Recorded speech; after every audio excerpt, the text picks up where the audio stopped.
ዲሴምበር ነበር ለመጨረሻ ጊዜ ቪዲዮ የለቀቅኩት። 4 ወር አካባቢ ሆኖኛል ቪዲዮ ከሰራው። ግን ፎከስ ማድረግ ስለነበረብኝ እና መማር ስትራቴጂ መቀየር ስለነበረብኝ ነው ያለፉትን 3-4 ወራት ራሴ ላይ ሰራ የነበረው። በዛሬ ቪዲዮም የተመለስኩት ባክቴስ ሳረግ የነበረውን ስትራቴጂ ሪዛልቱን አሳያችኋለሁ። ይሄ ቻናል ደግሞ ኤፍቲኤምኦ ጆርኒ ሼር የማድረግበት እንደመሆኑ ኤፍቲኤምኦ ፌዝ ዋንን አልፍ ያለው እና አይ ቲንክ ማርች አካባቢ ነው ያለፍኩት። 1 ወር ሆኖኛል ፌዝ ዋንን ካለፍኩኝ። ግን ያው ቪዲዮ ለመስራት አልተመቸኝም ነበር። እሱንም አሳያችኋለሁ። አሁን ፌዝ ቱ ላይ የሚገኘው ቬሪፊኬሽን ላይ በተጨማሪ ደግሞ ባክቴስ ያረኩትን ስትራቴጂ በመጠቀም በሳምንት 2 ትሬዶች ወስጄ ነበር። እነሱን ትሬዶችንም አሳያችኋለሁ። አንድ ዊን አንድ ሉዝ ነው። አብራችሁን ሆኑ፣ አሪፍ ነገር ታገኙበታላችሁ። ኦኬ ትሬደርስ፣ በመጀመሪያ ላሳያችሁ የምፈልገው ነገር የባክቴስቲንግ ሪዛልቴ ነው። ባክቴስት የምናደርገባቸው የተለያዩ ሶፍትዌሮች አሉ። እኔ ስጠቀም የነበረው ኤፍኤክስ ሪፕላይ የሚባለው ነው። ምናልባት ፋሚሊየር ካልሆናችሁ ኤፍኤክስ ሪፕላይ ሃይሊ ሪኮመንድ የማደርገው ሶፍትዌር ነው። በጣም ኢዚ ነው። ከትሬዲንግ ቪው ላይ ባክቴስት ማድረግ ይቻላል። ግን ትሬዲንግ ቪው ላይ ትሬድ ፕሌስ እያደረጋችሁ ስቶፕ ሎስ፣ ፕሮፊት ታርጌት እያስቀመጣችሁ ልክ አክቹዋሊ ትሬድ እንደምታደርጉት አይደለም። ትሬዲንግ ቪው ላይ እና ኤፍኤክስ ሪፕላይ ላይ ስትመጡ ግን በ10,000 በ1,000 ከጀመራችሁ ፕሮፊትም ሜክስ ስታደረጉ ይጨምራል፣ ሉስ ስታደረጉ ይቀንሳል። አክቹዋሊ ትሬድ እንደምታደርጉት ነው ባክቴስት ሙዚቃ የምታደርጉት ነው። እኔ በጣም ነው የጠቀመኝ ያለፉትን 3 ወራቶች። ይችን መነጽር ገዛው፣ ምክንያቱም ይሄ ብሉ ላይት የሚባለው ነገር አይናችንን ስለሚጎዳ አይኔን ፕሮቴክት ማድረግ አለብኝ። ከዛ በኋላ ግን ባክቴስት ሳደርግ ነበር ያለፉትን ወራቶች።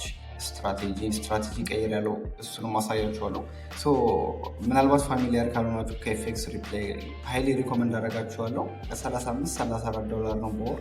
ግን የተለያዩ ዲስካውንቶች አሉ። 15% ዲስካውንት። ኤፍቲኤምኦ ቻሌንጅ እየወሰዳችሁ ደግሞ ከሆነ ወደ 30% የሚጠጋ ዲስካውንት አላቸው። ትሬዲንግ ላይ ሲሪየስ ከሆናችሁ ኤፍኤክስ ሪፕላይ ጀስት ማንዳቶሪ የሆነ ኢንቨስትመንት ነው። እንደ ኢንቨስትመንት ነው የምቆጥረው እና ሪኮመንድ አደርጋችኋለሁ። ሂዱና በደንብ አድርጋችሁ ስትራቴጂያችሁን ባክቴስት እንድታደርጉ ማለት ነው። ወደ አናላይቲክሱ ሄድና የኔን ሪዛልት ላሳያችሁ። በአጠቃላይ 434 የሚጠጋ ትሬድ ወስጃለሁ። 171 ዊን፣ 255 ሎዝ፣ 40% ዊን ሬት አለኝ። ኢኒሺያል ባላንሴ $10,000 ነበረ። የ5 ዓመት ዳታ ነው። ታይም ፔሪድ ነው ልንገራችሁ። ከ2020 እስከ 2024 4 ሃወር ስዊንግ ስትራቴጂ ነው። በዛሬ ቪዲዮ ምንም ማሳያችሁ የ15 ሚኒት ይሄ ስትራቴጂ ዳይናሚክ እንደሆነ ላሳያችሁ ስለምፈልግ ነው። የትኛውም ታይም ፍሬም ሄደን መጠቀም እንደምንችል ማሳየት ስለምፈልግ ነው 15 ሚኒት ላይ ሄጄ ማሳያችሁ። ዊን ሬት 40% ነው። 434 ውስጥ 171 ዊን፣ 255 ሉዝ፣ 8 ብሬክ ኢቭን ያለው። ብሬክ ኢቭን ትሬድ አልወስድም ብዙ ጊዜ እና ይህንም ሚስቴክ ሊወሰድባቸው ትሬዶች ናቸው እንጂ ብሬክ ኢቭን ሴቲንግ ፎርሜት ነው ማድረገው ማለት ነው። አቨሬጅ ሪስክ ሪዋርድ 2.41 ነው። ማክስ ደግሞ እስከ 6.9 ይሄዳል። ብሬክ ኢቭን ሊሆን የሚችል ግን ደግሞ ሉዝ ያደረጉት ትሬድ ወደ 58 ይጠጋል። ያው ብሬክ ኢቭን ባመጣ ኖሮ ስቶፕ ሎስ ወደ ብሬክ ኢቭን ባመጣ ኖሮ 58ቱ ሉዝ ወደ ብሬክ ኢቭን ይቀየር ነበር። ግን ብሬክ ኢቭን ምክንያቱም ስቶፕ ሎስ የምናስቀምጠው በምክንያት ስለሆነ አይዘር ስቶፕ ሎስ ኦር ደግሞ ቴክ ፕሮፊቲን እስካልነካ ድረስ ፕራይሱ ለእኔ ቫሊር ነው ማለት ነው። ቶታል ዊነርስ ያለው 171 ነው። ቶታል ሉዘርስ 255። ቤስት ዊን፣ አቨሬጅ ዊን እያለ አቨሬጅ ዱሬሽን ብሎ ያስቀምጣል። አቨሬጅ ዱሬሽን አንድ ትሬድ ዊን ለመሆን ምን ያህል ጊዜ ይፈጃል? ወደ 7 ቀን አንድ ሳምንት ወልድ 4 ሃወርስ ስዊንግ ስትራቴጂ ስለሆነ ነው። ማክስ ኮንስኩቲቭ ዊንስ 6 ነው። ወደ ሉዘር ስንመጣ 255 በአጠቃላይ ነው።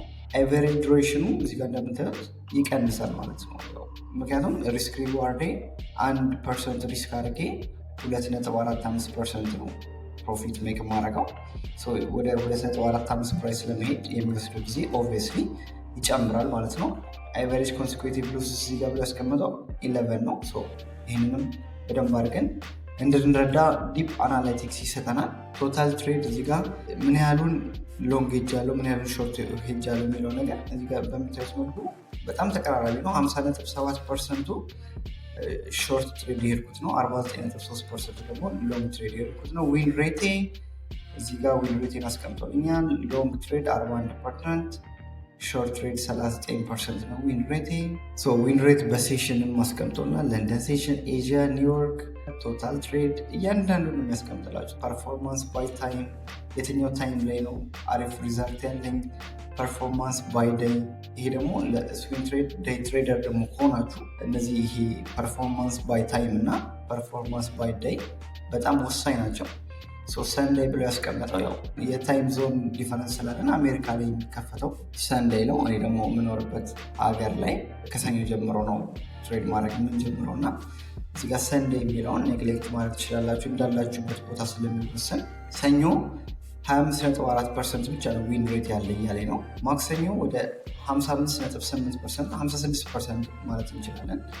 ሮብ 42%፣ ሐሙስ 40%፣ 47%። ስለዚህ እዚህ ጋር ካለው ነገር ተነስቼ ሰኞንና አርብን ትሬድ ባላረግ ዊን ሬቴ በጣም ዝቅተኛ ስለሆነ ያለኝን ዊን ሬትን ይጨምርልኛል። እነዚህን ሁለቱን ቀናቶች ብቀንስ ፐርፎርማንስ ባይ መንዝ ብሎ አስቀምጦልኛል። የትኛው ወር ላይ ነው በደንብ ፐርፎርም ማድረገው፣ የትኛው ወር ላይ ነው ደግሞ ያነሰ ፐርፎርም ማድረገው የሚለውን ነገር እዚህ ያስቀምጠልኛል። ከዚህ አናላቲክስ ተነስቼ ኤፕሪል፣ ኦገስት እና ዲሴምበር ፕሮፊታብል ያልሆንኩባቸው ወራቶች ናቸው ብዬ ከዚህ አናላይቲክስ ተነስቼ ማየት ይችላለሁ። ግን ዋናው ነጥብ ምንድነው? ኤንድ ኦፍ ዘ የርሊ ስለሆነ እዚህ ጋር 2020፣ 2021፣ 2022፣ 2023፣ 2024 እያንዳንዱን ፕሮፊት እዚህ ጋር አስቀምጦልን ማለት ነው። ይህንን ይመስላል። 40% ዊን ሬት አለኝ። ባክቴስቲንግ አክቹዋል ዳታን ይገልጻል ብዬ አላምንም። ሙሉ ለሙሉ 100% አሁን 40% ይዤ ወጥቼ ላይቭ ላይ አፕ ላይ ባረገው 40% ዊን ሬት ይኖረኛል ብዬ አላስብም። ማለት ይለያያል እንደ ሰው። ላይቭ ትሬድ ሳረግ ያለኝ ዳታ ጆርናል ስለማድረግ እያንዳንዱ ዳታውን ይጨምራል ማለት ነው። ከ40 እስከ 60% ብዬ ነው የሚይዘው። 55%፣ 56%፣ 60% የሚደርስበት ጊዜ አለ።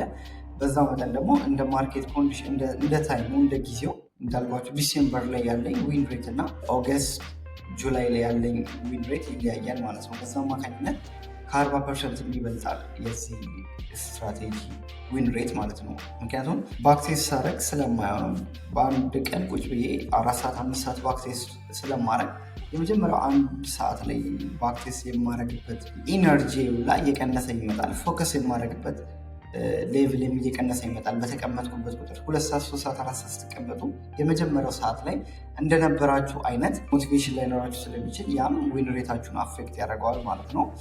በአጠቃላይ አናላቲክሴ ይሄንን ይመስላል። አሁን ደግሞ 15 ሚኒት ባክቴስ እያደረኩ ነው። ያኔ ደግሞ ዋናው ዓላማዬ 1000 እና ከዛ በላይ ባክቴስትድ የሆነ ዳታ መያዝ ነው። ከዛ ያንን ይዤ ደግሞ ወደ ፎርዋርድ ቴስቲንግ ወደ የተለያዩ ቻሌንጆች አፕላይ ማድረግ ነው ማለት ነው። አናላቲክስ ይህን ይመስላል። በዚህ ሳምንት የወሰድኳቸውን 2 ትሬዶች ላሳያችሁ። አሁን የምገኝበት ሳይት ኖሽን ነው። ትሬዲንግ ጆርናል ማድረገው ኖሽን ላይ ነው። የተለያዩ ትሬድ ጆርናል የምናደርግባቸው እንደ ቅድም ባክቴስቲንግ ሶፍትዌር አለ ብያቸዋለሁ። ኤፍኤክስ ሪፕላይ፣ ትሬድ ዜላ፣ የተለያዩ የጆርናል የምናደርግባቸው ሶፍትዌሮች አሉ። ግን ያው $40፣ $50 ምናምን ናቸው በወር እና ትንሽ ኤክስፔንሲቭ ናቸው። ግን እኛ ደግሞ ማኑዋሊ ራሳችን ኖሽን ላይ ጆርናል ማድረግ እንችላለን። ይሄ ጆርናል የሚጠቅመን ምንድነው? ሪፍሌክት እንድናደርግ ያደርገናል። ስህተቴ አሁን ትልቁ ነገሩ ትሬዲንግ አንድ ስህተት ደጋግመን መስራታችን ነው ስኬታማ እንዳንሆን የሚያደርገን እና ያን ስኬት ደግሞ ደጋግመን እንዳንሰራ የሚያደርገን ጆርናል ነው። እያንዳንዷን ትሬድ ጆርናል ካደረገን ኢንድ ኦፍ ዘ ዊክ ላይ ቁጭ ብለን ወደኋላ ተመልሰን ሪፍሌክት አድርገን የትኛው ጋር ስህተት ሰርቻለሁ፣ ለቀጣይ ሳምንት የትኛውን ማሻሻል ይችላል የሚሉት ነገሮች እንድንረዳ ያደረገናል። ኒውዚላንድ ዩኤስዲ እና ካል ስዊስ ፍራንክ ላይ የወሰድኳቸውን ትሬዶች ላሳያችሁ። ኒውዚላንድ ዩኤስዲ ኤፕሪል 16 9 ሰዓት ከ50 ኤኤም ያልኩት ያው በምኖርበት ሀገር ሰዓት ነው እዚህ ጋር እንትን ያልኩት እና የወሰድኩት ትሬድ ሾርት ነው። ኢንትሪ ፕራይስ፣ ስቶፕ ሎስ ፕራይስ፣ ቴክ ፕሮፊት ፕራይስ እነዚህ አስቀምጫለሁ። እነዚህ እዚህ ጋር ጆርናል ሳደርግ አውቶማቲካሊ ሪስክ ሪዋርድ ሬሽዮ ብሎ ያስቀምጥልኛል። ከዛ በተጨማሪ ስክሪንሻት ቢፎር ስክሪንሻት አፍተር የሚሉት ነገሮችም አሉ። እነዚህ በጣም ወሳኝ ናቸው። ስክሪንሻት ቢፎር የሚለውን ነገር ላሳያችሁ። ይሄ ቢፎር ትሬድ ነው። ይሄ ስክሪንሻት ለምን እንደሰሩ በጣም ግልጽ ነው። ምን ይመስላል ስትራቴጂ የሚሉትን ነገሮች በቀጣይ ቪዲዮ ይዤ እመጣለሁ። ምን አይነት ስቴፖች እንደሚከተል ሮሎቼ ምንድን ናቸው የሚሉት ነገሮች ዲቴይሊ እያንዳንዱ ነገር የማስረዳበት ቪዲዮ ይዤላችሁ እመጣለሁ። ዛሬ ግን ዓላማዊ ምንድን ነው የት እንደጠፋው እያንዳንዱ ነገር ላሳያችሁ ብዬ ነው። ምን ስራ እንደነበር እንድታውቁ ነው። እዚህ ጋር ሊኩዲቲ ስዊፕ አለን። በጣም ግልጽ ነው። ሊኩዲቲ ስዊፕ መሆኑን በምን አወቅኩኝ? ይህንን ሌቨል ብሬክ ካረገ በኋላ አልቀጠለም። ተመልሶ በተቃራኒ ቼንጅ ኦፍ ካራክተር ብለን የምንጠራውን ቼንጅ ኦፍ ካራክተር፣ ብሬክ ኦፍ ስትራክቸር ተመሳሳይ ናቸው። የሚለያቸው ነገር ምንድነው? ቼንጅ ኦፍ ካራክተር ብለን የምንጠራው ዘ ፈርስት ሽፍት ኦፍ ስትራክቸር በመሆኑ ቼንጅ ኦፍ ካራክተር ያለው እንጂ ብሬክ ኦፍ ስትራክቸር ማለት እንችላለን። እዚህ ጋር ምናልባት ማርክ አላረኩትም እንጂ እዚህ ጋር ኢምባላንስ አለ፣ ኢንሰፊሽንት አለ በማርኬቱ ላይ ማለት ነው። ያን ኢንሰፊሽንት ተከትለን ማርኬቱ እዚህ ጋር መጥቶ በምታዩት መልኩ ታጋረገኝ። ይሄ ቢፎር ከትሬድ የወሰድኩት ስክሪንሻት ነው። አፍተሩን ላሳያችሁ። ይሄ አፍተር ትሬድ ነው። ሮብ ነበረ ወሰድኩት ያልኳችሁ። ሮብ ደግሞ ከኒውዮርክ ሴሽን ወደ ኤዥያን ሴሽን በምንሸጋገርበት ሰዓት ያለች 30 ደቂቃ 40 ደቂቃ 30 ደቂቃ አለች። ሮልኦቨር ፔሪድ የሚባል ነገር አለ። ሮልኦቨር ፔሪድ ማለት ስፕሪድ በጣም የሚጨምርበት 50-60 ፒፕ የሚደርስበት እና ፕራይስ ኤቭሪዌር የሚገኝበት ሌቭል ላይ ነው። እዚህ ጋር አክቹዋሊ ፕራይስ ስቶፕ ሎሴን አልነካም፣ ግን በዛ ሮልኦቨር ምክንያት ስፕሪድ ኤቭሪዌር ስለሚሆን ስቶፕ ሎሴን ነክቷል ማለት ነው። ከዛ ተመልሶ ወርዶ ነበር፣ ግን ያው ስቶፕ ሎሴን ስለነካ ይሄ ትሬድ ሉዝ ሆኗል ማለት ነው። ይሄ የመጀመሪያ ትሬድ ነው። ሁለተኛው ካርድ ስዊስ ፍራንክ ነው። ካርድ ስዊስ ፍራንክ ዊን ያደረኩት ትሬድ ነው። ይሄም ኤፕሪል 16 3 ፒኤም ላይ ነው። ይሄ ደግሞ ኤፕሪል 17 ነው። ደግሞ ኤግዚቱን አስቀምጣለሁ። መች ነው ኢንተር ያደረኩት መች ነው ኤግዚት ያደረኩት የሚሉት ነገሮች ማለት ነው። የሄድኩት ሎንግ ነው። እዚህ ጋር የሄድኩት ሎንግ ነው። ኢንትሪ ፕራይሴ፣ ስቶፕ ሎስ ፕራይሴ እና ቴክ ፕሮፊት ፕራይሴ አስቀምጫለሁ። ሪስክ ሪዋርድ ሬሽዮ ብለን አውቶማቲካሊ ይሄም 2R ነው። ቢፎር ትሬድ ያለውን ነገር ላሳያችሁ። አክቹዋሊ ቢፎር ትሬድን አልወሰድኩትም። ቅድም እንዳያችሁ 3 ፒኤም ላይ ነው ኢንተር ያደርኩት። 3 ፒኤም ደግሞ ስራ ላይ ለመሆነው ላፕቶፔ እጄ ላይ ስላልነበረ ጀስት ባይ ሊሚት ኦርደር አስቀምጬ ነበረ ወደ ስራ ሄድኩት። ከዛ በኋላ ግን በምታዩት መልኩ 2 ጊዜ አፕሮች አድርጎ ነበረ ወደ ቴክ ፕሮፊቴ። ከዛ ተመልሶ ወደ ኢንትሪ ፕራይስ የመጣ ሶሪ ብሬክ ኢቨን ላይ አምጥቼው ቢሆን ኖሮ ግን እዚህ ጋር ደርሶ ቢሆን ኖሮ ጀስት ብሬክ ኢቨን ላይ ወጣ ነበር። ስለዚህ ነው ብሬክ ኢቨን ብዙ ጊዜ ቢግ ፋን አይደለሁም የብሬክ ኢቨን የምልበት ምክንያቱ ከዛ ቀጥታ ወደ ቴክ ፕሮፊት ሄደው ፉል ቱ አር ማግኘት ችያለሁ ማለት ነው። ይሄ ሁለተኛው ትሬድ ነው። ስለዚህ በዚህ ሳምንት 1% ሜክ አድርግ ያለው ማለት ነው። 2 ትሬድ ወሰድኩ ብያቸዋለሁ። ኤቭሪ ትሬድ 1% ሪስክ ማድረገው፣ ስናገኝ 2% ሜክ እናደርጋለን፣ ስናጣ 1% እናጣለን ማለት ነው። ሰው የመጀመሪያ አንድ ሉዝ አንድ ዊን ስላለን 1% ሜክ አድርገናል ማለት ነው። በመጨረሻ ላሳያችሁ የምፈልገው ነገር ያው ኤፍቲኤም ጆርኒ ነው። ምን ላይ እንደምገኝ ያለውን ነገር ሼር ላድርጋችሁ። ፌዝ ዋንን አለፍ ያለው ቬሪፊኬሽን ፌዝ ላይ ነው የምገኘው። ይህን 5% ሜክ ካረኩኝ ኦፊሻሊ ፈንድድ ሆናለሁ ማለት ነው። ከረንትሊ 0.5% ድሮዳውን ላይ ያለሁት። ላይቭ ሜትሪክሱን ላሳያችሁ። ዲፕ ድሮዳውን ላይም ነበርኩኝ። ለማለፍም 1.5% አካባቢ ነበር የቀረኝም። ሁለቱም ላይ ነበርኩኝ። አክቹዋሊ ልክ ይህንን አሁን የቀየርኩትን ስትራቴጂ ባክቴስት አድርጌ እንደጨረስኩ ነበር ፌስቱን ያለፍኩትና ፌዝ ዋንን ያለፍኩት። ከዛ ፎርዋርድ ቴስት ሳላረገው ቀጥታ ፌስቱ ቻሌንጅ ላይ ነው አፕላይ ሳረገው የነበረው ስትራቴጂ እና በዛ አማካኝነት እዚህ ጋር ለማየት ትንሽ የሚከብድ ግራፍ ነው። ያው ዲፕ ድሮዳውን ላይ ነበርኩኝ። ከዛ ግን ወደ 3.5% ሜክ አድርጌ ነበር። ከዛ ተመልሼ አሁን ደግሞ ወደ 0.5% ድሮዳውን ላይ ያለ ነው። ያን ይመስላል ከረንትሊ አሁን የምገኝበት ሌቭል ማለት ነው። ግን ያው ፌዝ ዋንን እንዳለፍኩኝ ሰርተፊኬቱን ላሳያችሁ። ያው ፓስ ኤፍቲኤም ቻሌንጅ አቤል ተስፋዬ እዚህ ጋር የምታዩት ባርኮድ ነው። ስካን አድርጋችሁ ሪል እና ፌክ መሆኑን ማየት ትችላላችሁ ማለት ነው። በተጨማሪ 5% ይርስ ላይ ምናብ 5% ይርስ የማታውቋቸው ከሆነ ልክ እንደ ኤፍቲኤም ሁሉ በዚህ በፕሮፈርም ኢንዱስትሪ ላይ ረዘም ያለ ቆይታ ያላቸው ታማኝነት ያላቸው ካምፓኒ ናቸው እና እዛ ላይ የ100K ቻሌንጅ እየወሰድኩን ያለሁት እና ቢዝነስ ሞዴላቸው በጣም ኢንተረስቲንግ ነው። ለምን መሰላቸው ኢንተረስቲንግ ላይ ያልኩት? 100K ቫሊዩ $300 ነው።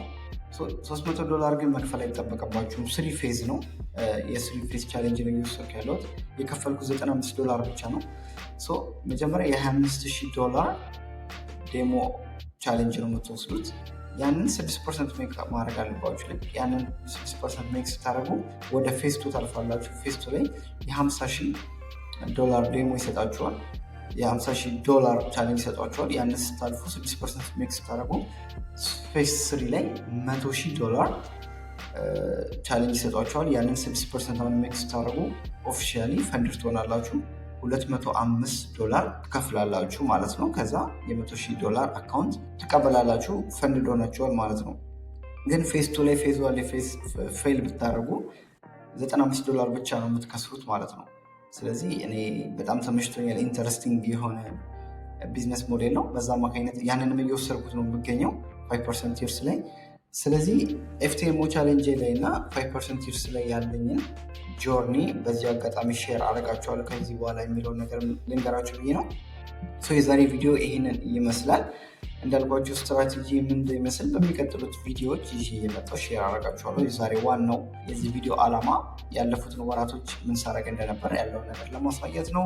በቀጣይ ቪዲዮ እስከማገኛችሁ ድረስ ፒስ ይመቻችሁ።